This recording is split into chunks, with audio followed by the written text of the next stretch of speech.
You can use autofill to save yourself a lot of time. Possibly in spreadsheets you've done before, when you needed to type months in, you've just typed them in by hand: January, February, March, April. Well, all you need to do is type January, click in the cell, click down the bottom right hand corner until your cursor changes into a small black cross, hold your mouse button down and just drag down. Excel knows the order of the months of the year and it will just automatically put them in for you when you autofill from January. It'll do the same for the days of the week. Type Monday in and just drag down. And the same for days or dates. Put in 1st of the 1st, 2010 or whatever date you want to use, drag it down and it will automatically increment it by 1 day. Now you can do the same with numbers, but it just is slightly different. So if we put 1 in, if it worked the same as it did with dates, it would change 1, 2, 3, but it doesn't. It needs to know how much you want it incremented by.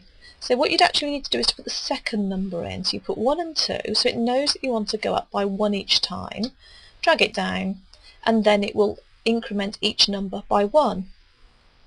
You can use that to increment by other amounts. So if we wanted to put 5, 10, 15, 20, just put 5 and 10, so it shows the first increment, drag down, and it will carry on incrementing by 5. Same here, we've got 3 and 6. We drag down, it will continue to increment every one by 3.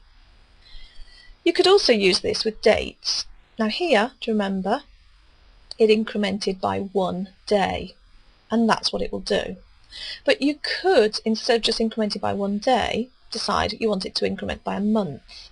So you just put the first change. So we've got the 1st of the 1st, 2010, and the 1st of the 2nd, 2010. So then Excel knows that you don't want to just do it by day, you actually want to go up by a month. Highlight the first two, drag down, and it will then change it by a month each time. So all you need to do, to be on the safe side really, is just put the first 2 increments in, drag down, and save yourself tons and tons of work.